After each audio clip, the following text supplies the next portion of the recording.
বাংলাদেশিদের জন্য ওমরা ভিসার ওপর নিষেধাজ্ঞা তুলে নিয়েছে সরকার। ধর্ম মন্ত্রণালয়কে চিঠি পাঠিয়েছে সৌদি সরকার। 14 বছরের কম বয়সী কাউকে গৃহকর্মী রাখা যাবে না, দিতে হবে 4 মাসের মাতৃত্বকালীন ছুটি।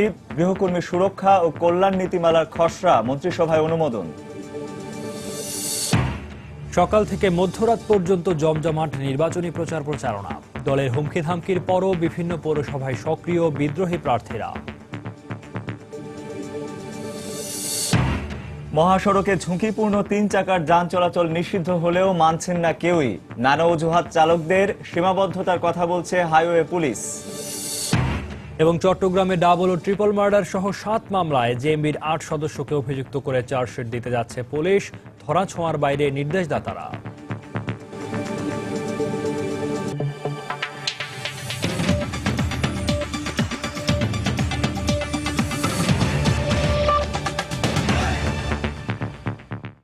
বাংলার সময়ের সঙ্গে আছি আমি সৌমিত্র শুভ্র এবং আমি রঞ্জন শুভ।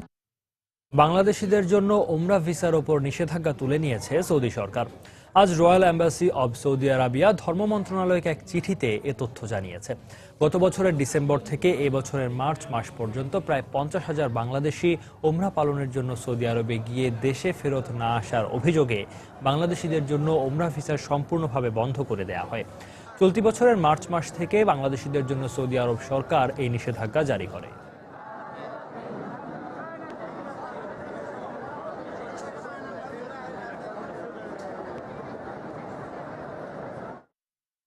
চোদ্দ বছরের কম বয়সী কাউকে গৃহকর্মী হিসেবে রাখা যাবে না, দিতে হবে 4 মাসের মাতৃত্বকালীন ছুটি। এমন বিধান রেখে বাংলাদেশ গৃহকর্মী সুরক্ষা ও কল্যাণ নীতিমালা 2015 এর খসড়া নীতিগতভাবে অনুমোদন দিয়েছে মন্ত্রিসভা। শ্রমঘণ্টা, বেতন, বিনোদনের বিষয়গুলো এতে প্রাধান্য পায়। এতে আরও বলা হয়, গৃহকর্মীদের নির্যাতন করলে প্রচলিত আইন অনুযায়ী সরকার ব্যবস্থা নেবে। সকালে প্রধানমন্ত্রীর সভাপতিত্বে সচিবালয়ে বসে মন্ত্রিপরিষদের নিয়মিত বৈঠক। এতে বরাবরের মতোই আজও বেশ কয়েকটি গুরুত্বপূর্ণ বিষয়ে সরকারি সিদ্ধান্ত চূড়ান্ত করা হয়। আজকের বৈঠকে দেশে গৃহকর্মীদের সুষ্ঠু কর্মপরিবেশ, বিনোদন ও অন্যান্য সুযোগ সুবিধা নিশ্চিত করতে অনুমোদন দেয়া হয় বাংলাদেশ গৃহকর্মী সুরক্ষা ও কল্যাণ নীতিমালা 2015 এর খসড়ায়, যেখানে গৃহকর্মীর ছুটি, পারিশ্রমিক সহ মৌলিক বেশ কিছু বিষয়ের উপর আইনি নির্দেশনা অন্তর্ভুক্ত করা হয়। বৈঠক শেষে মন্ত্রিপরিষদ সচিব ব্রিফিংয়ে তুলে ধরেন নীতিমালার বিভিন্ন খুঁটিনাটি দিক। বলেন, শ্রম আইন 2006 আলোকেই প্রণয়ন করা হয়েছে এই সুরক্ষা নীতি। শ্রমিক কল্যাণ আইন, যেটা ওই আইনে যে বিধানগুলো আছে সেগুলোর আলোকে এই নীতিমালাটা প্রণয়ন করা হয়। 14তে যারা, তারা হালকা কাজ করতে পারবে, 18-র উপরে যারা, তারা হালকা ভারী সব ধরনের কাজ করতে পারবে। শ্রমিকদের জন্য যেরকম 4 মাসের ছুটির ব্যবস্থা আছে, এখানেও একই ধরনের ছুটি। এটাকে 4 মাস না বলে 16 সপ্তাহ বলা হয়েছে। এ সময় গৃহকর্মীর বেতন কাঠামো নিয়ে প্রশ্ন করা হলে সচিব জানান, বেতন ও শ্রমঘণ্টা গৃহকর্তার সাথে সমঝোতার ভিত্তিতেই নির্ধারিত হবে। এক্ষেত্রে অনিয়ম হলে প্রচলিত আইনি কাঠামোর মধ্যেই শাস্তির বিধানের কথা উল্লেখ করা আছে নীতিমালায়। বেতনটা এটা হচ্ছে আলোচনা সাপেক্ষ, অর্থাৎ গৃহকর্তা এবং এই গৃহকর্মী দুইজনের আলোচনা সাপেক্ষে মিউচুয়ালি অ্যাগ্রিড। গৃহকর্মীর উপর কোনো রকম হয়রানি ও নির্যাতনের ক্ষেত্রে সুবিচার নিশ্চিত করার দায়িত্ব প্রচলিত আইন অনুযায়ী সরকারের উপর বর্তাবে। শ্রমঘণ্টা এটাও আসলে মিউচুয়ালি এগ্রিড। এছাড়া বৈঠকে বাংলাদেশ প্রাইভেটাইজেশন কমিশন ও বিনিয়োগ বোর্ডকে একীভূত করে বিনিয়োগ উন্নয়ন কর্তৃপক্ষ আইন 2015 এবং বাংলাদেশ ক্ষুদ্র ও কুটির শিল্প কর্পোরেশন আইন 2015 খসড়ায় চূড়ান্ত অনুমোদন দেওয়া হয়। এর জন্য উদ্বুদ্ধকরণ কর্মসূচি। দেবাশিস রায়, সময় সংবাদ, ঢাকা। দেশের 22টি জাতীয় ও আঞ্চলিক মহাসড়কে নসিমন, করিমন ও সিএনজি অটোরিকশা সহ ঝুঁকিপূর্ণ 3 চাকার যান চলাচল নিষিদ্ধ করা হলেও তা মানছেন না কেউই। হাইওয়ে পুলিশের তৎপরতায় মাঝে কিছুটা কমলেও এখন আবারও বিভিন্ন মহাসড়কে পুরোদমে চলছে এসব যান।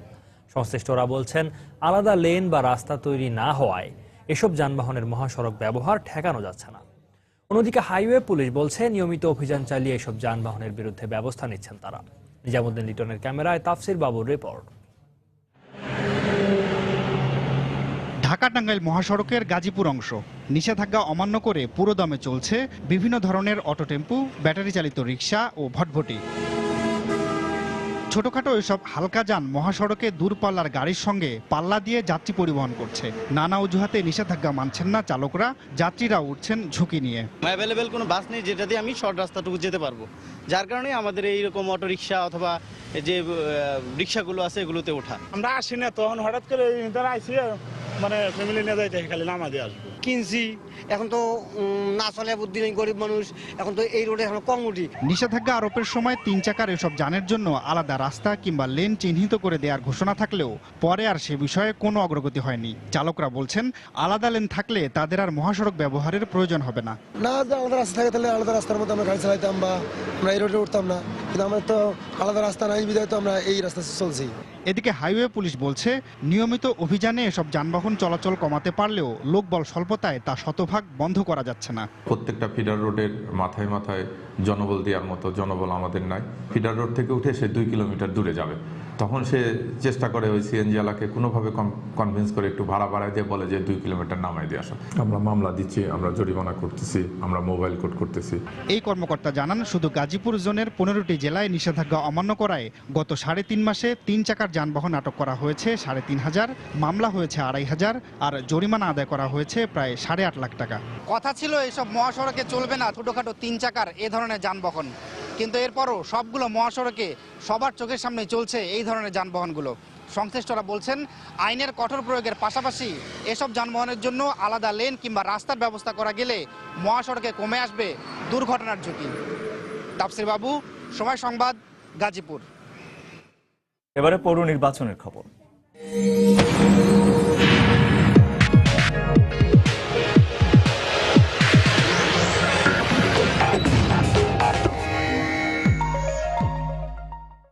নির্বাচনের দিনক্ষণ যত এগিয়ে আসছে, দেশের বিভিন্ন এলাকায় পৌর নির্বাচনের প্রচার প্রচারণা ততই জমে উঠছে।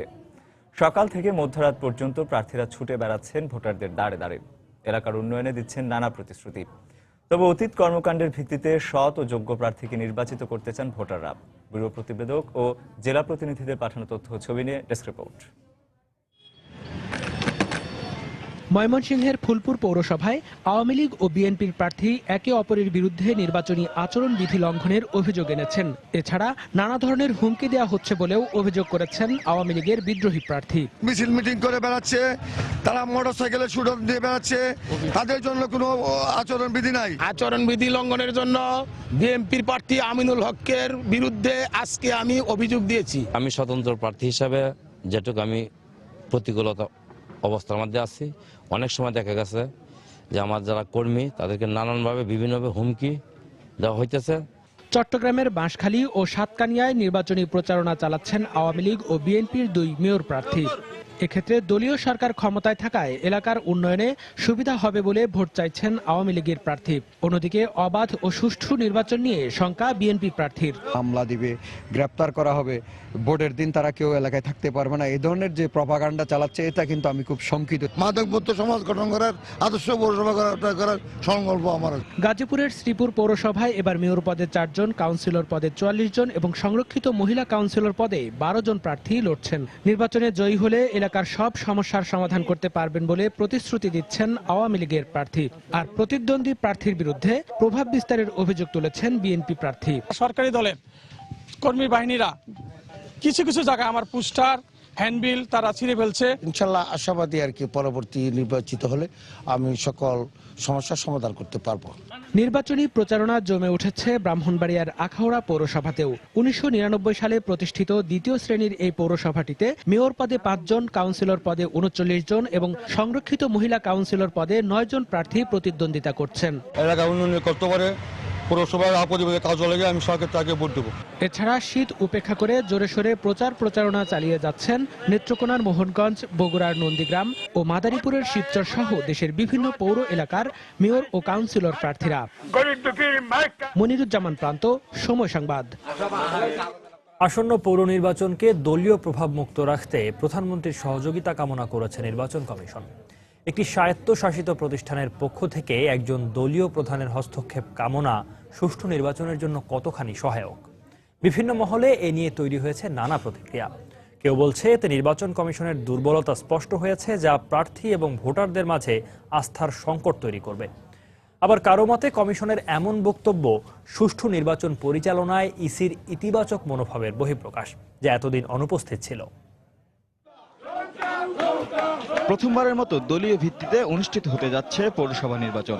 অনেকদিন পর বাংলাদেশের মানুষ দেখার সুযোগ পাবে নৌকা আর ধানের শীষের দ্বৈরথ। শুরু থেকে সরকারি দলের পক্ষ থেকে দাবি জানিয়ে আসা হচ্ছিল নির্বাচনী প্রচারণায় সংসদ সদস্যের অংশগ্রহণের সুযোগ রাখার, আর বিএনপির অবস্থান ছিল আওয়ামী লীগের এই দাবির বিপরীতে।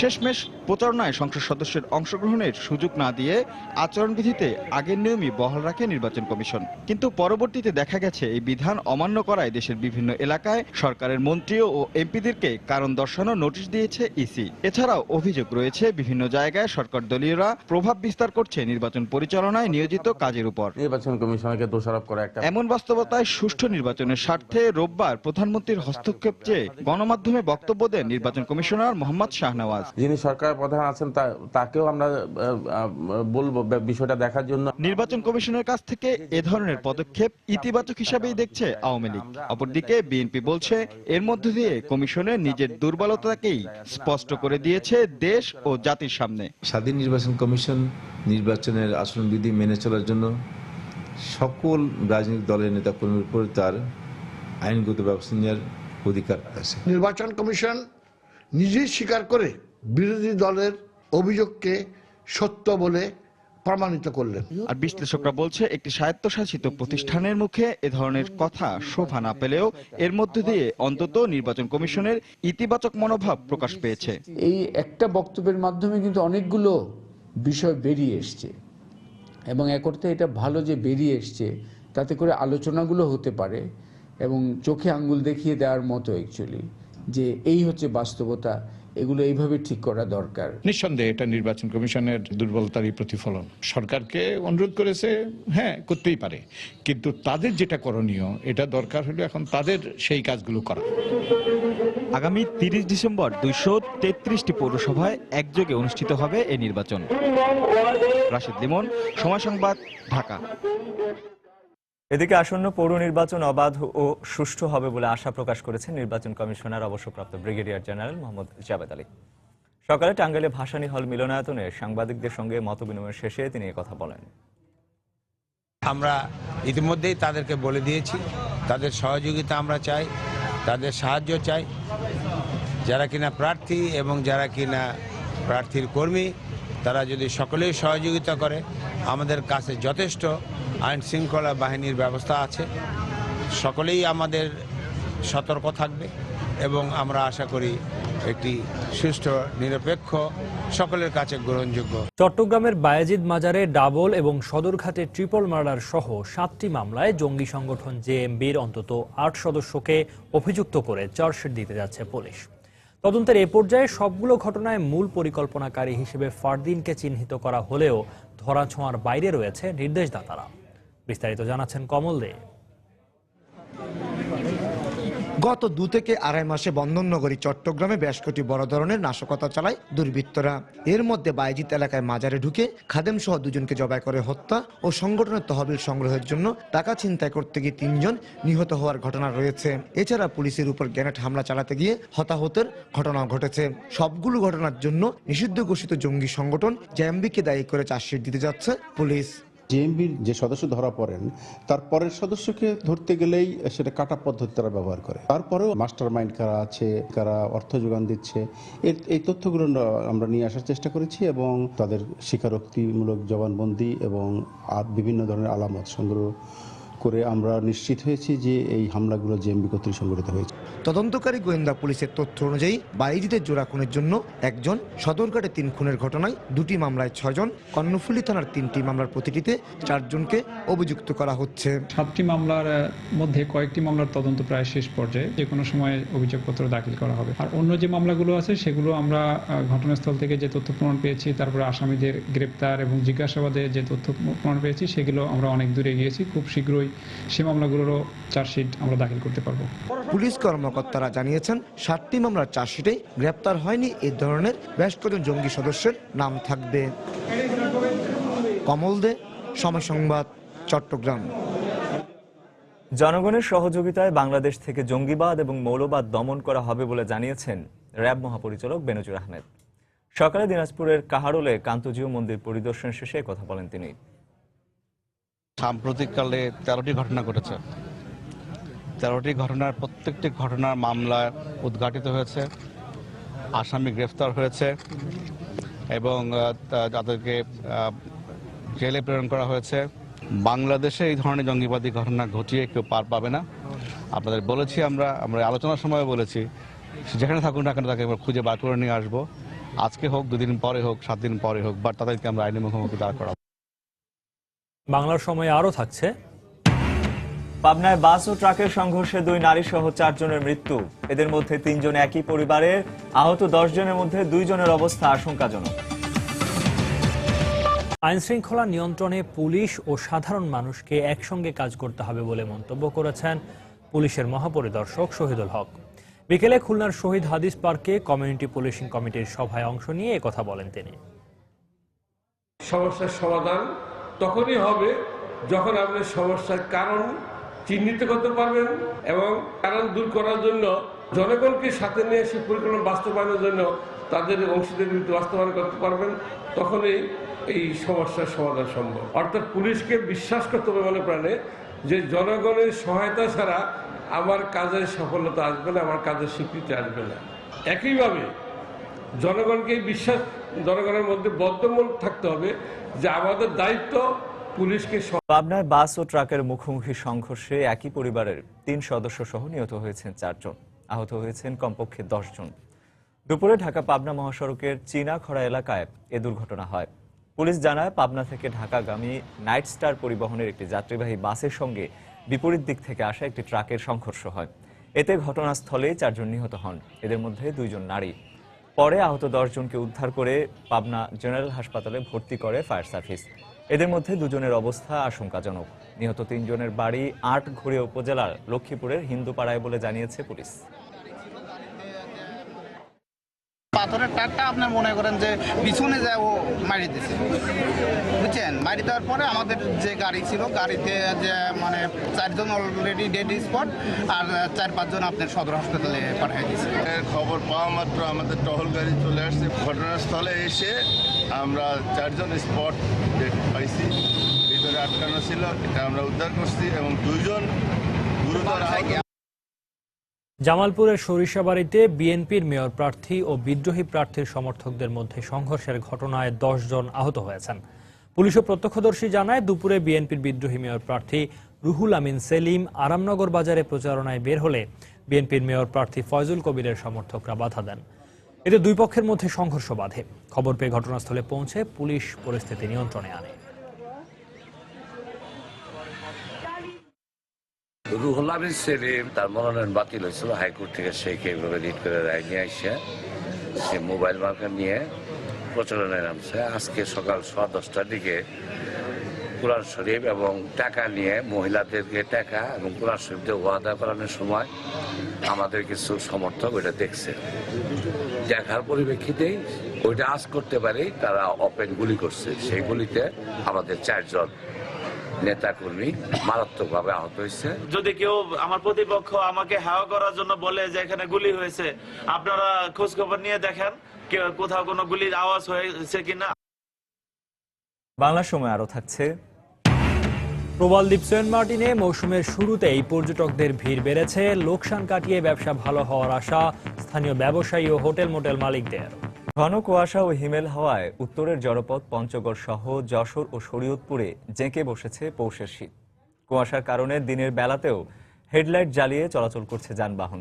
তবে কাজে যোগ দিতে না পারায় বিপাকে পড়েছেন নিম্ন আয়ের মানুষ। জেলা প্রতিনিধিদের পাঠানো তথ্য ও ছবি নিয়ে ডেস্ক রিপোর্ট। সকাল থেকেই কুয়াশাচ্ছন্ন যশোর জেলার বিভিন্ন এলাকা। কনকনে হাওয়ায় শীতের তীব্রতা বাড়িয়ে দেয় কয়েক গুণ। এদিকে শীতের কারণে কাজে যোগ দিতে না পারায় বিপাকে পড়েছেন শ্রমজীবীরা। মানুষও বেরোতে পারছে না, কাজ কামের সমস্যা। এখন কুয়াশার জন্য আমরা গাড়িও চালাতে পারছি না, আমাদের কাজের চাপ কম। বহু লোক তো ফিরে যাচ্ছে, কাজ হয় না, সব বেকার, কাজ নেই।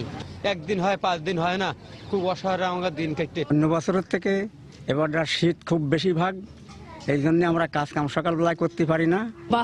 কাজটা নিয়ে অনেক কষ্ট হচ্ছে, শীতের কারণে হচ্ছে কোনো কাজ কাম করা যাচ্ছে না।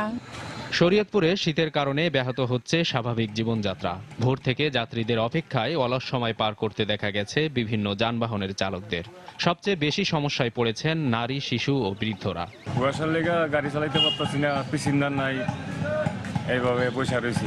নামাজ কালাম পড়তে পারি না শীতের জন্য, শীতে আমরা খুব অবস্থা কাহিল হয়ে গেছে। এদিকে শীত জেঁকে বসেছে উত্তরের জনপদ পঞ্চগড়েও। কুয়াশার চাদরে ঢাকা বেশিরভাগ এলাকা। এ কারণে বেশ বেলা পর্যন্ত হেডলাইট জ্বালিয়ে চলাচল করে বিভিন্ন রুটের যানবাহন। একটু উষ্ণতার আশায় খড়কুটো জ্বালিয়ে চলছে ছিন্নমূল মানুষের শীত নিবারণের চেষ্টা। সাবিত সারোয়ার, সময় সংবাদ। নওগাঁয় আশঙ্কাজনক হারে বেড়ে গেছে ডায়রিয়া ও নিউমোনিয়া আক্রান্ত রোগীর সংখ্যা। শীতজনিত রোগে আক্রান্ত হয়ে গত শুক্রবার থেকে আজ বিকেল পর্যন্ত 100-র বেশি রোগী সদর হাসপাতালে ভর্তি হয়েছে।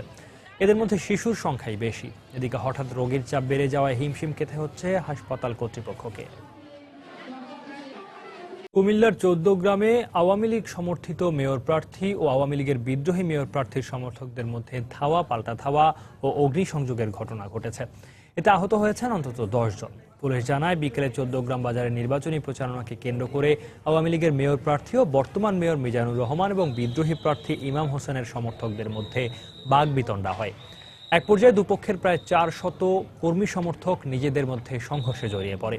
এতে 2 জন পুলিশ সদস্য সহ অন্তত 10 জন আহত হন। এ সময় ইউনিয়ন পরিষদ কার্যালয়ের বাইরে থাকা 10টি মোটরসাইকেল, মাইক্রোবাস ও দোকানপাটে আগুন দেয়া হয়। খবর পেয়ে পরিস্থিতি নিয়ন্ত্রণে আনতে পুলিশ কয়েকশো রাউন্ড রাবার বুলেট ও টিয়ার সেল নিক্ষেপ করেন। এই ঘটনায় এখনও ঢাকা চট্টগ্রাম মহাসড়কে সব ধরনের যান চলাচল বন্ধ রয়েছে।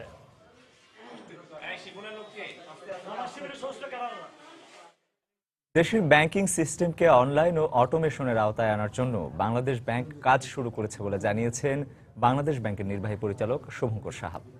দুপুরে চট্টগ্রামের আগ্রাবাদ হোটেলের সম্মেলন কক্ষে বাংলাদেশ ব্যাংক আয়োজিত এক সেমিনারে তিনি কথা বলেন। বাংলাদেশ ব্যাংক নিরন্তরভাবে চেষ্টা করে যাচ্ছে আমাদের দেশের যে ব্যাংকিং সিস্টেমটা এটাকে অনলাইন এবং অটোমেশন করার জন্য, এবং তারই একটি অংশ হিসেবে আমরা মানুষ, চট্টগ্রামের যে জনসাধারণ আছে, এখানকার যে ব্যাংকের কাস্টমার আছে এবং এখানে যে ব্যাংক কর্মকর্তাদের আছে, সেখানে আমাদের ডিজিটাইজেশন ইন ব্যাংকিং সিস্টেম এবং পেমেন্ট সিস্টেমের যে অগ্রগতি, এই বিষয়ে তাদেরকে পুরো ধারণা দেওয়ার জন্য আমরা একটা পাবলিক র্যালি এবং একটি সেমিনার আয়োজন করেছি। বাংলাদেশে অনুপ্রবেশের দায়ে কুমিল্লার গোলাবাড়ী সীমান্ত থেকে ক্যামেরুনের এক নাগরিককে আটক করেছে বিজিবি। সকালে তাকে আটক করা হয়। বিজিবি জানায়, সীমান্তের কেরানীনগর দিয়ে ভারত থেকে বাংলাদেশে অনুপ্রবেশের সময় তাকে আটক করে টহলরত সদস্যরা। এ সময় তার কাছে বাংলাদেশে প্রবেশের কোনো বৈধ কাগজপত্র পাওয়া যায়নি, তবে তল্লাশি চালিয়ে তার কাছ থেকে ভারতীয় রুপি ও ইউএস ডলার পাওয়া গেছে। গোলাবাড়ির আন্ডার কমান্ড কেরানীনগর গ্রাম থেকে একজন বিদেশি নাগরিককে অবৈধভাবে আসতেছিল বিদায় তাকে আটক করি এবং তার কাছে কোনো পাসপোর্ট এবং বৈধ কোনো কাগজপত্র ছিল না। সেই হিসাবে আমরা আটক করে এটা থানায় সোপর্দ করব। এ ব্যাপারে কার্যক্রম চলছে। ক্যামেরুন দেশের নাগরিক। কিশোরগঞ্জে চাঁদাবাজির প্রতিবাদে পরিবহন মালিক সমিতির ডাকে দ্বিতীয় দিনের মতো চলছে ধর্মঘট। সকাল থেকে জেলার সবগুলো রুটে বাস চলাচল বন্ধ রয়েছে। কম দূরত্বের পথে পায়ে হেঁটেই রওনা দিয়েছেন কেউ কেউ।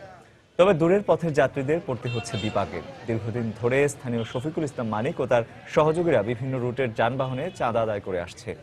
এর প্রতিবাদ করলে গতকাল জেলা শ্রমিক ইউনিয়নের অফিসে তালা লাগিয়ে দেয় তারা। এ ঘটনার প্রতিবাদে দ্রুত তাদের বিরুদ্ধে আইনগত ব্যবস্থার দাবিতে গতকাল অনির্দিষ্টকালের পরিবহন ধর্মঘটের ডাক দেওয়া হয়। বছরের শুরুতে শিক্ষার্থীদের হাতে বই তুলে দিতে চলছে কুড়িগ্রাম শিক্ষা বিভাগের শেষ মুহূর্তের প্রস্তুতি। জেলার শিক্ষা কর্মকর্তা জানান, এবার বছরের প্রথম দিন শুক্রবার হওয়ায় পরদিন শনিবার শিক্ষার্থীদের হাতে পাঠ্য বই তুলে দেওয়া হবে। এরই মধ্যে প্রাথমিক পর্যায়ে ৬৭ ভাগ, মাধ্যমিক ও ইবতেদায়ী বিভাগের ৮৯ ভাগ বই জেলার শিক্ষা অফিসে পৌঁছে গেছে। এদিকে ১ জানুয়ারির আগেই জেলার সব শিক্ষা প্রতিষ্ঠানে বই পৌঁছে দেওয়া হবে বলে জানিয়েছে জেলা শিক্ষা অফিস।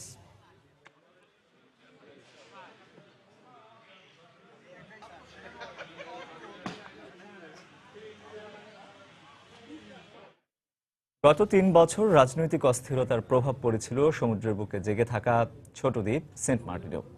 তবে এবছর পর্যটন মৌসুমের শুরুতেই সেই পরিস্থিতি বদলাতে শুরু করেছে। আবার আসতে শুরু করেছে বিপুল সংখ্যক পর্যটক। ফলে প্রাণ ফিরে পেয়েছে প্রবাল দ্বীপ সেন্ট মার্টিন, আর হাসি ফুটেছে দ্বীপবাসীর মুখে। সুজাউদ্দিন রুবেলের তথ্য ছবি নিয়ে desk report. Teknaf Saint Martin নৌরুটে লাইন ধরে জাহাজে উঠছেন। গত ৩ বছর এমন দৃশ্য দেখা যায়নি এই নৌরুটে। কিন্তু এবার শীত মৌসুম শুরু হওয়ার সাথে সাথে প্রবাল দ্বীপ সেন্ট মার্টিনে ভিড় করছেন পর্যটকরা। নীল জলরাশির মাঝখানে প্রবাল পাথরের তৈরি এই দ্বীপটি। পর্যটকরা প্রকৃতিকে অনেক কাছ থেকে উপভোগ করার জন্য ছুটে আসেন নির্জন এই দ্বীপে। কক্সবাজারে দেখলাম, কিন্তু সেন্ট মার্টিন আসতেই শুরু হলো মানে আলাদা রকম ভালো লাগা। দেখা যায় যে বিভিন্ন দেশেই যাওয়া হয়, মালয়েশিয়া, থাইল্যান্ড, কিন্তু এটা কোনো অংশে বাইরের থেকে কম নয়। বাবা মার সাথে এখানে আসলাম, এসে তারপর দেখে আসলেই অনেক সুন্দর। প্রকৃতির অপর সৌন্দর্যটাকে আমরা উপভোগ করছি খুব কাছ থেকে, বিশেষ করে সূর্যাস্ত। কয়েকশো বছরের পুরনো এই দ্বীপে প্রায় 10,000 মানুষের বাস। এখানকার মানুষের প্রধান আয়ের খাত মাছ ধরা আর পর্যটন। তাই পর্যটক আসতে শুরু করায় দারুণ খুশি দ্বীপবাসী। আমরা চাই যে আমাদের সবসময় কি হ্রাস হোক, আমাদের সাধ্যমতো আমাদেরকে এন্টারটেনমেন্ট দিয়ে যায়। ইদানিং আমাদের দোকানে বেচা বিক্রি বেশি হচ্ছে। আগের বিগত বছরটা আমাদের সেন্ট মার্টিনে হরতালের কারণে লোকজন আসতে পারে না। এভাবে যদি পর্যটক আসে আমাদের ব্যবসা অনেক ভালো হবে। পর্যটক সমাগম বাড়ায় গত 3 বছরের লোকসান কাটিয়ে উঠতে পারবে বলে জানালেন সেন্ট মার্টিনের জনপ্রতিনিধি। এইভাবে আসতে থাকলে আমার মনে হয় এলাকার মানুষ খুব ইনকাম সোর্স দিক দিয়ে ডেভেলপ হবে, আরো উন্নতি হবে। সেন্ট মার্টিন দ্বীপে প্রায় 200 মোটেল, রিসোর্ট ও কটেজ রয়েছে, যেখানে 10,000 মানুষ থাকতে পারেন। সময় সংবাদ, কক্সবাজার। বাংলার সময়ের শীর্ষ সংবাদগুলো জানিয়ে দিচ্ছি আরেকবার। বাংলাদেশিদের জন্য ওমরা ভিসার উপর নিষেধাজ্ঞা তুলে নিয়েছে সরকার। ধর্ম মন্ত্রণালয়কে চিঠি পাঠিয়েছে সৌদি সরকার। 14 বছরের কম বয়সী কাউকে গৃহকর্মী রাখা যাবে না, দিতে হবে 4 মাসের মাতৃত্বকালীন ছুটি। গৃহকর্মী সুরক্ষা ও কল্যাণ নীতিমালার খসড়া মন্ত্রিসভায় অনুমোদন। সকাল থেকে মধ্যরাত পর্যন্ত জমজমাট নির্বাচনী প্রচার প্রচারণা। দলের হুমকি ধামকির পরও বিভিন্ন পৌরসভায় সক্রিয় বিদ্রোহী প্রার্থীরা। মহাসড়কে ঝুঁকিপূর্ণ 3 চাকার যান চলাচল নিষিদ্ধ হলেও মানছেন না কেউই। নানা অজুহাত চালকদের, সীমাবদ্ধতার কথা বলছে হাইওয়ে পুলিশ। এবং চট্টগ্রামে ডাবল ও ট্রিপল মার্ডার সহ 7 মামলায় জেএমবির 8 সদস্যকে অভিযুক্ত করে চার্জশিট দিতে যাচ্ছে পুলিশ। ধরাছোঁয়ার বাইরে নির্দেশদাতারা।